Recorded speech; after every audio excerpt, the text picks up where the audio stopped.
Hi, you're listening to Beyond Profits, a podcast by 117 Capital, where we explore the principles, ethics, and impact behind truly sustainable business.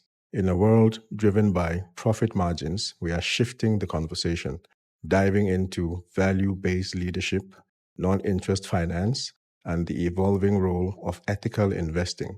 Rooted in the spirit of Islamic finance, Beyond Profits is where ethics meets finance, where purpose meets performance, and where values drive ventures. Each episode, we engage with leading voices across various industries, discussing how non-interest finance principles and frameworks are reshaping sustainable business growth, empowering communities, and redefining wealth. Whether you are an entrepreneur, investor, or future leader, this space is for you. Because at 117 Capital, we believe that profits is just the beginning. The true measure of success lies in what we build beyond profits. Welcome to another episode of Beyond Profits, a 117 podcast where we discuss business, finance, ethics, and impact. Today, I have a very special guest with me, Nurain Takuma. He is a mentor, a businessman, and a coach.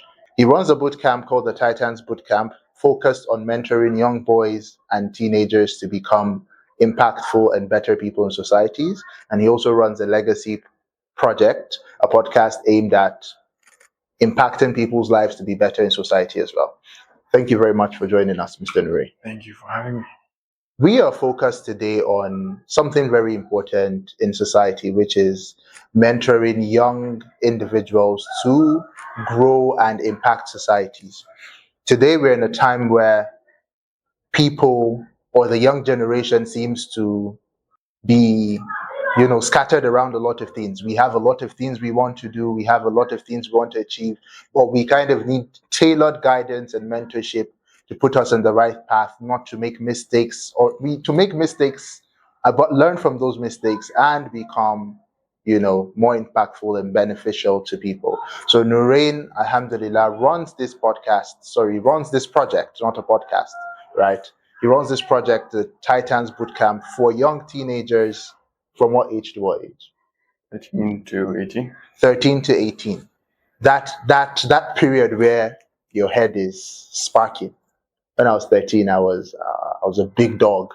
So that period, 13 to 18. So Nurain, first thing we would want is for you to run us through what your bootcamp is about, how it goes, and what impact are you really trying to achieve. Let me go backwards as to why I created it in the first place. There's so much attention that's being put towards empowering the girl child and uplifting the girl child, saving the girl child, and so on and so forth. And I noticed that there was not much being done for the boy child. And so I thought to myself, well, when the women end up getting married, they're going to move into the house of the husband. And if they're developed and the men aren't developed, then how do they expect the home to be? Like, how are they going to end up raising their children and so on and so forth? And it will not be the kind of environment that I know any couple would want to raise their kids in, because it's like the mom is experienced, she's knowledgeable, she's self-aware, while the husband is just there. Like, what does he know about life? And so I felt, well, we need to balance that. Like, we need to work on the boys and help empower them as well, so that they also know a thing or two about life, about responsibility, about taking accountability for your actions, being self-aware, and so on and so forth. Because women, by default, women are curious people who love to read. They love personal growth. They love self-investment. But men, not so much. They care more about money. They care more about chasing trivial, meaningless things, and so on and so forth. And so I was like, let's change that narrative. And so whenever we do the programs, we don't just bore them to death, because what people would think is, okay, they just do workshops the whole day. That's not what we do. How we go about it is we start with an ice-breaking activity, something like making yogurt or making anything to get their like arts and crafts, to get their hands busy. And then after that, we have the first workshop. Then after the workshop, we have some fun activity that we engage in. And then after that, we have another workshop and then another fun activity. So it's like a mixed match of learning and having fun, so that on one end, they're not bored because it's just lecture after lecture after lecture. And on the other end, they're not just playing around. So it's like a balance of learning and playing so that it's an environment where the kids will want to be there, because we're dealing with teenagers. They're not an easy audience, to deal with. They're very difficult. They can be a very difficult audience to impress. And so I was like, well, I was a teenager not that long ago, so I know what people this age would want. And I also have juniors from secondary school that are volunteers in the boot camp, who even share their thoughts and their ideas and things that we can do to make the program even better. And I'm like, yeah, I think we can add that. We can add this other thing. So that's a summary of how the program is structured and why it was founded. And so far, so good. People that have attended the boot camp, what feedback do you get? So whenever we do the programs, we always give out surveys for them to tell us what they think, because I'm all about immediate growth, like learning and growing as fast as possible. And so we always get their honest thoughts, because I always tell them, guys, don't filter your words. Like, if you hated this program, say you hated it and tell us why, so that we can change. But surprisingly, every single time we've done this, it's always around, like, let's just say 95% satisfaction rate. Hardly do we have anyone that says, I hated this. It's like, it rarely happens. I think the last time we did it, only one person said that they didn't want to be there. Out of, let's say, 50 something people, only one said, and they were like, I was forced to be here. And I was like, okay, fine. And they're like, you can't please everybody. You can't always satisfy everyone. And I was, let me just say, I just focus on the constructive feedback, because even they did not necessarily give us anything constructive. So there's always that one person who might, no matter what you do, you might not be able to please them. And I was like, okay, fine, then I guess, well, I tried. I did my best. But the feedback is surprisingly, and this is not me trying to promote the program. If anyone hears about the Titus Bootcamp and they're like, I don't trust this guy, don't send your kid. It is like, don't. But I'm saying this because that's generally what has been happening, where most kids say that they actually enjoy being there, actually enjoy the experience, and they look forward to coming back again. So that's what I would say. Yeah, that's really good to hear. We are currently focused on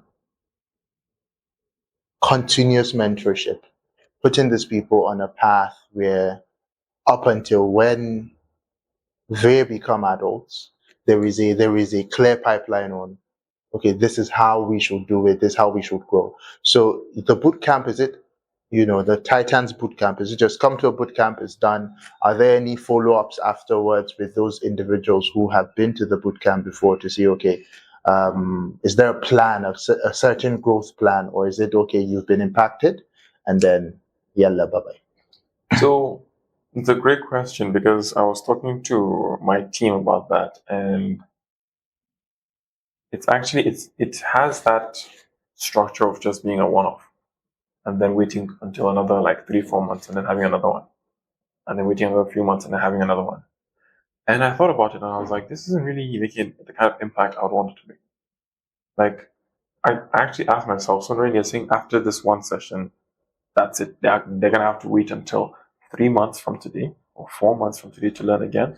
And I was like, that's not real learning. Even I myself, I've been able to grow or learn about so many things from regular exposure to that thing. It's not like I'll just come to you and you teach me one thing and then I'll hear from you again. And then 6 months or 5 months or 4 months later or 3 months later, I come back again and learn. Like, I'm not going to learn much, it's like, it has to be continuous. So we're trying to figure out, well, let me just say, we're not trying to figure out.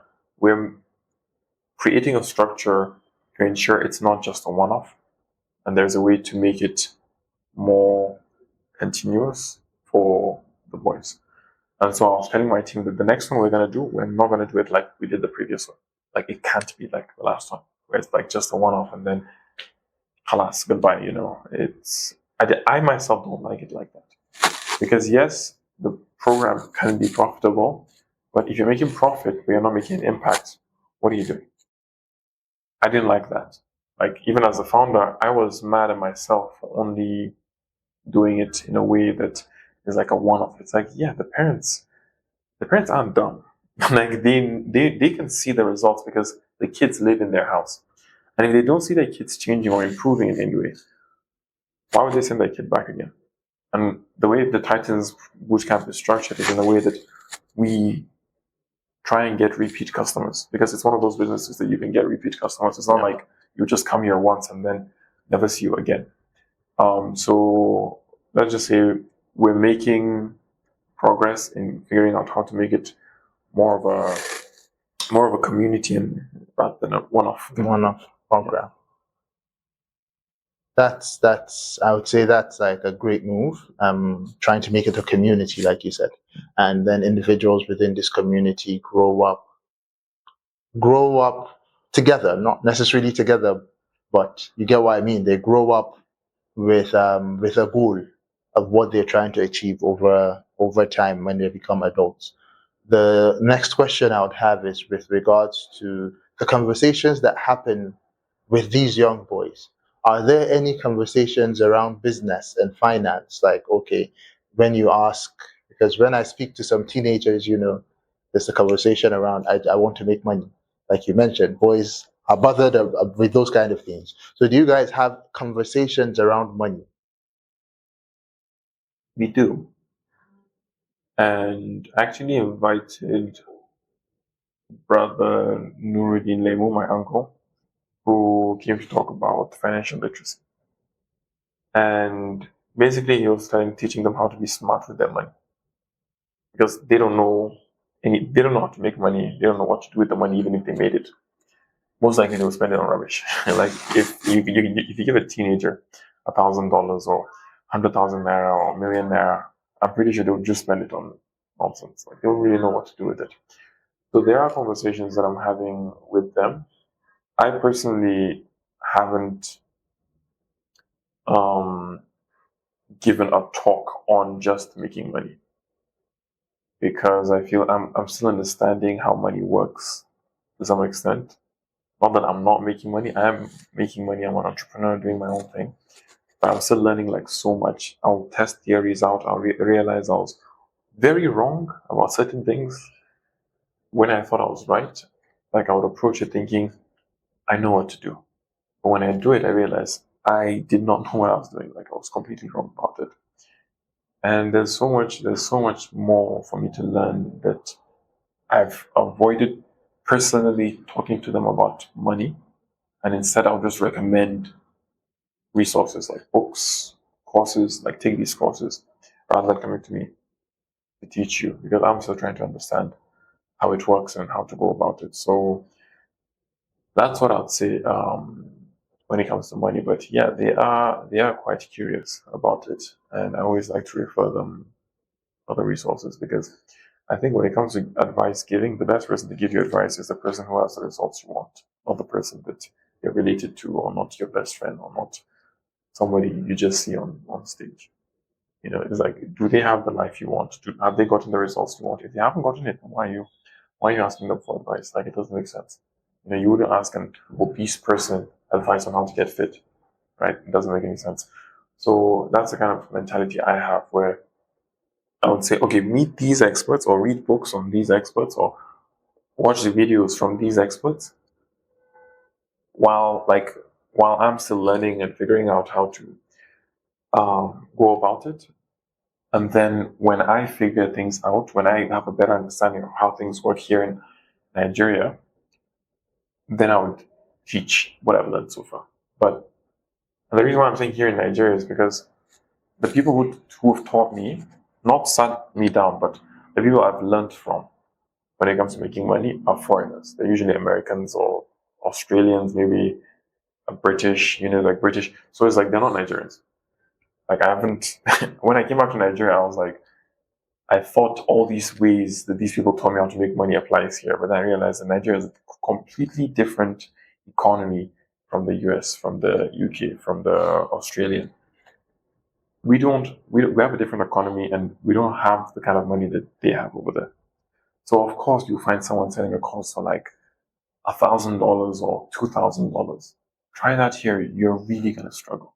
Like, you would really, really struggle. You have to know people who have that audience that has the money. Otherwise, for someone to just spend $2,000 on a course, like, it's very unlikely to happen. Very, Very unlikely. Maybe it's even impossible to some extent. So I'm still learning, and I'm still figuring things out as I go along. Okay. So still on the area of business and money. Yeah. There is this thing that exists called the hustle culture. Yeah. So the hustle culture is we just need to make the money. And while I am one who, is very impressed by people who want to make money, the idea of purpose, impact, and then finally sustainability are areas which are key, but are not a lot of times, but are missing within the hustle culture. Yeah. So, when you were a teenager, were you ever stuck in this loop of the hustle culture? Maybe when I was 18, 19. But before then, I not really, no. I didn't care about making money because I thought, the whole traditional system where get a job, get married, die, retire, and then die. That was the mindset I had, and I thought if I got a good job, I'll just get paid millions and I can do whatever I want. Then life made me realize that's not how it works. Like, there's work you need to put in, there's a lot of grinding you need to do. So the hustle culture is actually something that I surprisingly subscribe to, because I believe that you should hustle and not sit at home entitled thinking everyone is just going to drop something on you. Mm-hmm. So it's like, you go out and go and get it. Go out and fail. Go out and make mistakes. Just do something instead of staying at home doing nothing. Because people are afraid of embarrassing themselves in public. People are afraid of looking like a fool. But I remember someone saying that those who succeed are those who are willing to look like a fool longer than the rest. So it's like, if I'm willing to look embarrassed, but you're not, there's a high chance I'll get the results and you wouldn't. You wouldn't, Yeah, because I'm willing to try. I'm willing to, like, I don't, like, let me embarrass myself. Let me look like a fool. What's the end goal? Is the goal to maintain this perception of I have it all figured out, or is the goal to actually make the money and figure things out? The goal is to make the money, and figure things out. So people who have these thoughts of, oh, someone's gonna say this about me, or someone's gonna say that thing about me, people are not thinking about you. Like, you might as well just try that thing you want to do. So I completely subscribe to this hustle culture, and we can go deeper into like the nitty-gritties of what that even looks like for me and what I see a lot of people doing that I find really productive. But the second thing that you mentioned with regard to not forgetting to make an impact, because people focus more on money and helping people. You make money by helping people. Like, that's how money making works, right? People who are making money not helping people, I wouldn't say it's not even ethical to begin with. Like, most businesses revolve around making your life easier, making your life better, making your life more comfortable in some way. And if you think of every business, literally every business, even right now in this room, everything that is here is probably a business. Everything, even what we're wearing, is a business, right? This is to improve my appearance, right? This is to help me know the time or improve my status of something. Even the shoes I'm wearing for comfort, so I don't step on, there's like needles or whatever on the floor. Everything is a business that helps people. So if you're focusing on a business that doesn't help people, then I don't think you understand how business works. Because business is solving people's problems. Like, that's how businesses are built, by solving people's problems. And there are three main fields for anyone listening to this that is interested in going into business. There are three main fields that would always exist. And those three main fields are health, wealth, and relationships. Health, if you're in a business helping people become healthier, there's a lot of money to be made. Because if I'm not healthy, I'm willing to pay anything to be healthy. The second one is wealth. I want to make money. That's even the topic that we're even on right now. Mm-hmm. If you know how to make money, and let's say I have a bit of money, I'm willing to spend that little bit of money on you to learn how to make more money. And then relationships, people want to be happy in their relationships because many people are not happy. They're unfulfilled. This is the love of my life, but I'm not getting the love I want. I'm willing to pay anything to get that love that I crave. So anyone who's new to business or you haven't yet gone into business, these three fields are things that you can consider looking at. Obviously, you have to have experience and you have to be good at it and so on and so forth. But these are like the main fields that are like, they would always exist. They would exist forever. You can't run out of business if you're in these three fields. But yeah, I mean, there are also other businesses that exist. But I think anyone who wants to make money, just know that making money comes by solving people's problems. Just look at your own society right now. Look at the people around you. Even your friends in school. Like, let's say there's a teenager listening to this, or teenagers listening to this. If there's a classmate of yours in school who wants to learn how to pass a certain subject, you can now say that I do extra lessons, that I pay a certain amount. Let's say you're good at the subject. I do extra lessons and you pay, let's say, 5,000, 10,000, I don't know, whatever it may be, and promote it to your classmates and say, during holidays, if you want to learn about this subject, come and meet me, or you can do it virtually and then you pay this amount. So like, that's an example of something you can do, right? Or you can teach your juniors if you don't do it to your mates because they're your friends. You can do it for your juniors. And you don't necessarily pitch it to them, the students, but you can also pitch it to the parents of them, and say, this is what I do. If you want him to pass this subject, you want her to pass this subject, I can help. So it's like, you just need to look around you and say, what are the problems that need solving here? Figure it out. You can also ask people. That's even easier if you ask people, like, is there anything that you're struggling with? Can I help you solve that? And then when you ask them, you're able to make money in the process while you help make their lives better. I agree. For me, my own understanding or perspective of the hustle culture is it's a necessary stage, so it's not condemned, obviously. So when I say it's a necessary stage, it's that at an early age, it's good that you start thinking about these things. How do I go out? How do I look for this money? How do I understand money?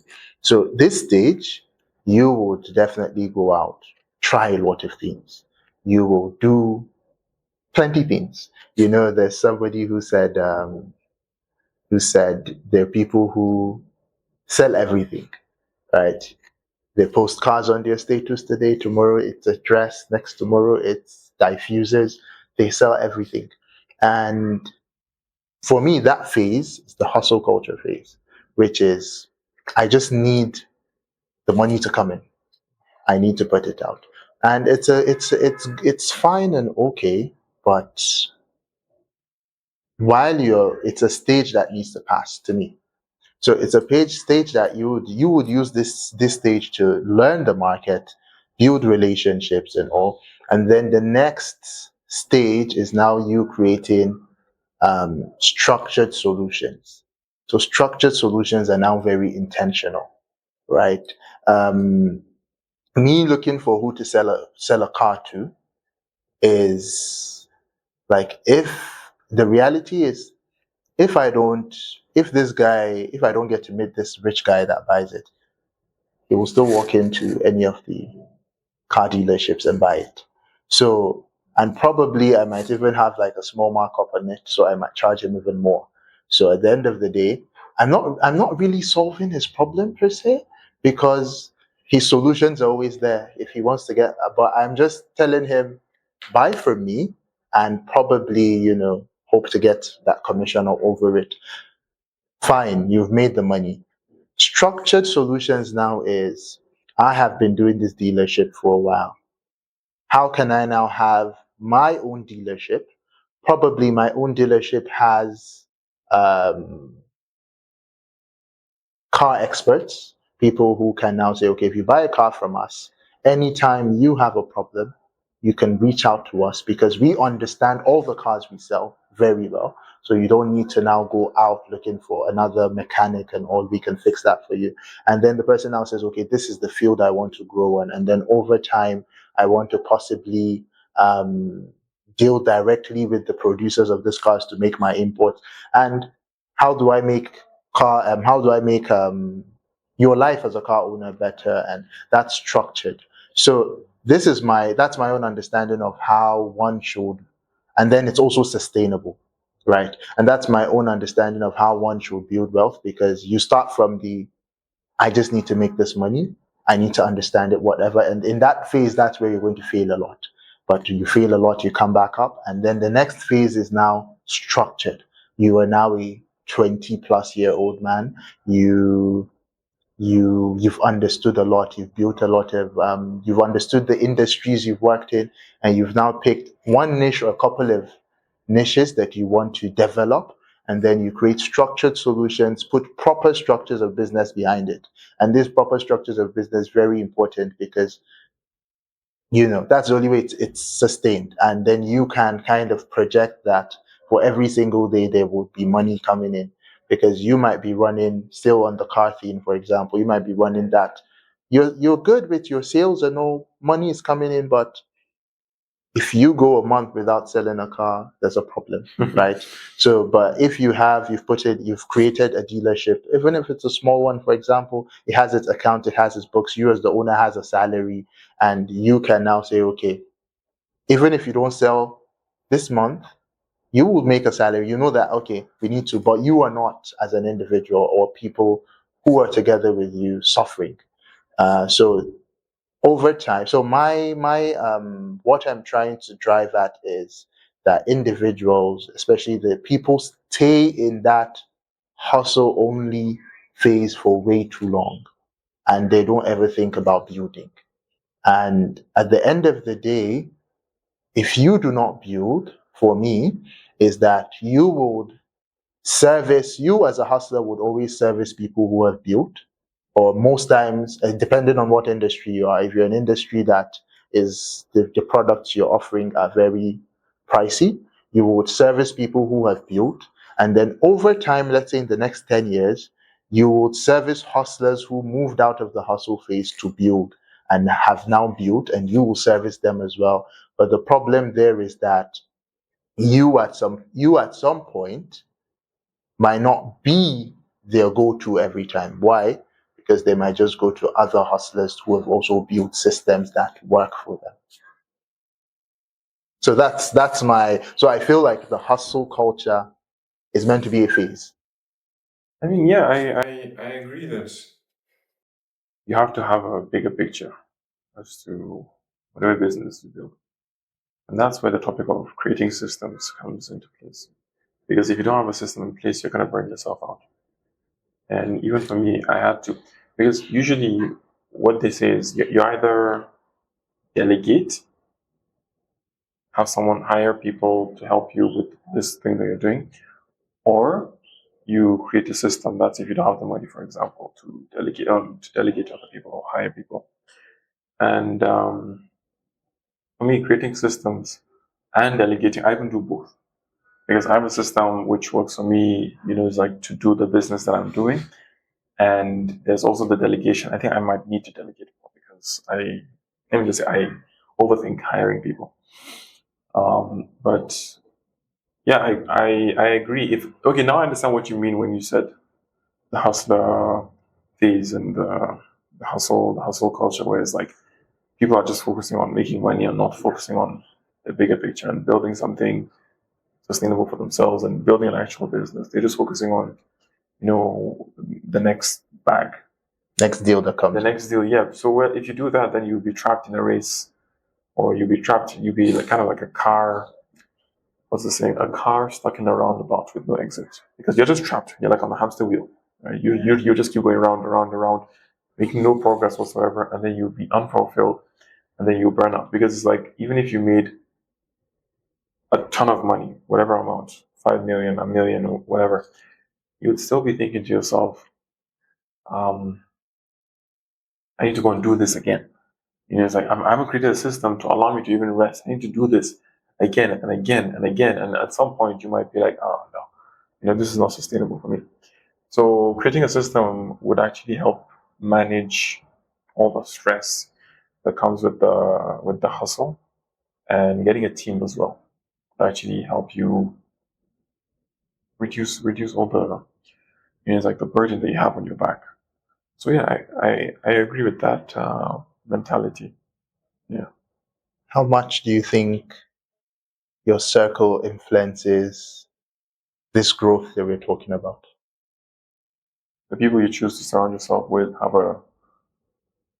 they can either make or break you. Like they have a huge influence, a mighty influence on you. I don't have a lot of friends. I don't hang out with a lot of people because they are not as ambitious as I am. They're not as disciplined as I am. And what I realized about them is many of them talk about what they want to do more than they do, more than they do it, basically. And for me, I find that annoying because it's like we talk, but then we still haven't done anything. So why are we talking? And there's this sense of accomplishment that comes whenever. So it's like right now, let's even pretend. Right now, if I came to you and I want to talk to you about a business I was going to start, right? I'll feel good about myself. And if you praise me, you're like, oh, no, that's a fantastic idea. I'll feel really good about myself. Mm-hmm. And I'll leave here thinking, that was a really good idea. Or this idea I have is a really good idea. And I'll just keep thinking that's a really good idea. But then it's like, I haven't done anything, and I'll just keep thinking, it's a good idea, it's a good idea, it's a good idea. And I'll keep feeling good about myself. And I'll keep thinking, because I have a good idea, it means I'm on the right track and it means I've made progress. I haven't done nothing. In fact, that could even be a terrible idea because I haven't yet executed it. Mm-hmm. So I don't like talking about my goals per se. What I like to do is just execute. Just execute. I think there was a time you mentioned when you were about to start. I think the Titans bootcamp. Yeah. You mentioned that you met Ustad Abubakar and you guys had that conversation. Yeah, he told you just do it. Yeah, he told me, Nurain, you'd learn more from doing than from talking about it. And I remember I was like, yeah, he's right. Like, let me just go and try it then. And I realized that there were so many theories I had before I did the first one that I was wrong about. And I was like, that's quite interesting to know that. And after realizing that, I was like, okay, Nurain, you have to execute more. Like, enough talking, like just execute. And you discover way more from execution than from it's like all these conversations that we have. And it was a great learning. So I would say be very mindful of who you choose to surround yourself with, because these people can lead you. Because your friends will make you feel one of two things: either they will discourage you because they'll be like, "That's a stupid idea, don't go after it," or they'll make you think you've achieved it when you haven't. They'll praise you and be like, "That's a fantastic idea. You're so smart. I did not think of that. How did you even think of that?" And they would end up, or you would end up thinking, I'm actually smart. I'm actually smarter than I am. When in reality, you're not it yet. Okay. Yeah. So I mean, in reality, you're not there yet. So you thinking that you are there is kind of like delusional. It is like just create evidence from action, not from chit chatter and all of that. Yeah. Yeah, I agree. For a younger, so as an adult, it's I wouldn't say easy, but it's quite, you can be more deliberate about how you actually get to meet these people who will be more impactful in your circle. So let's say you're a teenager. Alhamdulillah, there's some young people who become very conscious early enough. So 14, 15, they already kind of have clear path. The pathways would have models that wouldn't work, but they know the goal. Yeah. And they know that there's steps towards this goal. Yeah. They need people around them. Okay. your friends are not thinking the same thing. They're thinking PlayStation 5 only. Exactly. Yeah. Would you advise that these guys now say, okay, their circles be older people? Or do they stick to their circle and try to see how they can make their circle understand? Or do they, because sometimes you don't want to do everything all alone, right? And so sometimes you'll be down and you need that motivation. So would you advise that these guys have some older people within their circle? I think there's a misconception people have of circle. They think these are people you have to meet. Your circle can be people whose books you read, could be people whose podcasts you listen to, could be people whose YouTube videos you watch. I've learned way more from people I'm never ever going to meet in my life than people I've met in my life when it comes to philosophy and making money and so on. And yes, I'm not going to dismiss what I've learned from my parents, and like they've all taught me things. But I've also learned a lot from people I'm never ever going to meet. And so when they say circle, you don't have to literally move to a different place. You could just change what you listen to, change what you watch, change what you read. And that's very easy to do. Like instead of reading that football magazine or that car magazine, go for a personal development book. Go for a book on how to make money. Like go for something better.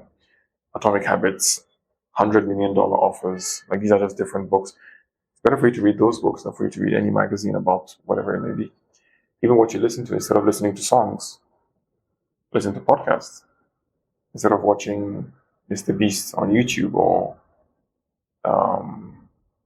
Logan Paul or whoever it is you're watching, why not watch someone better? Let's say Alex Omozi or someone like Imam Omar Suleiman if you want to learn more about the deen. Or whatever it is you're curious about, there are tons of people online who can teach you. You don't have to meet people. Because the whole idea of having a mentor is, it's good to have a mentor. But just remember that the mentor doesn't have to be a physical person. It will also be someone whose content you consume. The reason why I'm able to make money right now is because of what I've learned from Alex Omozi, not what anyone close to me has taught me. I've learned more from him about making money than anybody. Like, I've learned more from him about making money than everybody in my life combined. Like, it's ridiculous. Like, he's broken it down into ABC. And even the people closest to me could not teach me that. And I think there was something that he said that I loved so much, which I think could conclude what we're saying right now, which is take advice from people closest to your goals and not people closest to you. Because advice from people closest to you, to your goals. Yeah. Because people often take advice from my mom, my dad. Yeah, but is your mom a financial expert? Is your dad in that business that you want to go into? Is your best friend, is he passionate about that thing that you want to do? No, then why are you taking their advice? Because you taking advice from the wrong person would literally take you further away from the results you want. So I would say that anyone who is looking for a better circle, first off, you don't have to say yes to every hangout your friends invite you to. Because what I do is I say no more, to the point that right now my friends don't really invite me a lot. My friends invite me to hang out maybe once a month. Like, they know how unavailable I am. And if they ask what have you been up to, and I'll tell them work. And they're like, what do you do? And I would explain exactly what I'm doing, and they'll be like, yeah, that'll take time. That'll take the time. Because I know that when I'm much older, and let's say I have gotten the results that I want, I can go and hang out with them. I can still spend time with them. As long as I was still trying to keep ties, not that I'll just ghost them, and then expect to reach out 5 years from today. There's like, I can still keep ties now, but if these guys want me to hang out like every day or multiple times a week, I'm not available for that. So that's what I would say when it comes to people who are looking for a better circle. Like, you don't have to find people older than you, because just because someone is older than you doesn't mean that they're smarter than you. Doesn't mean that they're more experienced than you, right? Yes, they have their own life, but I'm sure even you've met people who are older than you, but you're like, why does he think like that? Why does she think like that? Like, isn't this common sense? Because you realize age is really just a number. Like, age is really just a number. And I think when I made that realization, it was shocking, because that's when I was like, I guess people older than me are not perfect. It's kind of like when, as a young boy or young girl, when you discover that your parents are not perfect, that day, or when you have that realization, it's like, what? Like, what? So they're not perfect human beings? Like, they're not as flawless as I thought they were? Like, they actually make mistakes? And when you make that realization, that's when you're like, I guess we're all human, and they don't necessarily have the answers to everything. That's where you have to look at yourself and find the answers to whatever it is that you want, so that you can make progress in your own life. True. When you spoke about not necessarily learning from people who you would need to just actually, I've never really thought about it, but then I now looked at practically this is same for me, because there's an author called Jeff Long. Okay. So he's the top salesman. Okay. And I moved into sales. I said, okay, my career is going to be sales. I used to be in finance. You're in the finance, Yeah. And I moved to the sales aspect. And I started reading Jeff Ward. And I got my first sales job. And just worked out perfectly. Yeah. Not perfectly per se, because again, the Nigerian will adjust. But it worked out good. So, and up until now, anywhere I go to, when you're speaking to, even when I was coming towards our interview with Mr. Abdullah, we were having a conversation and he spoke about something that everyone said. And he now said, when I quoted it, he now mentioned the book. So it now shows that people, so the thing is, even the people you want to associate with, that you might not have access to, might actually be tapping from the same resources. Yeah, that's actually what I was about to say as you mentioned that, because even when they hear that you are also looking up to this same person I'm looking up to, or you're also learning from the same person I'm learning from, they're more likely to accept you, because they know we're in the same world. Like, we're associating with the same people, we're influenced by the same people. So yeah, I completely agree with that. It was smooth, and I was impressed because when I mentioned, okay, Jablon said it, and I said, okay. Also, I would say, yes, and I. So we're on the same page, and yes, so it's just to reiterate your point about not necessarily limiting it to the people. Yeah. Next area I want to really touch into is there is at what age do you think as a young individual you actually start thinking about this? Like everything which is your life. How do you want to grow? How do you want to become a stable individual? How do you want to develop? At what age do you say it's the right time that you start thinking about it? If you do not start thinking about it, if it's parents, if it's intentional parents, at what age do they start to say, okay, we need to die? I don't know if there's a right age. I honestly don't believe there's a right age. I think it's just the sooner the better. Because if I put an age to it, then you're saying that if someone is younger than that, you shouldn't tell them. So how is that serving them? So it's like, I have to wait until I am 18. And plus, if you start teaching them when they're 18, maybe they would have made more headway if you started teaching them when they were 15 instead. So what I'd say is, honestly, the sooner the better.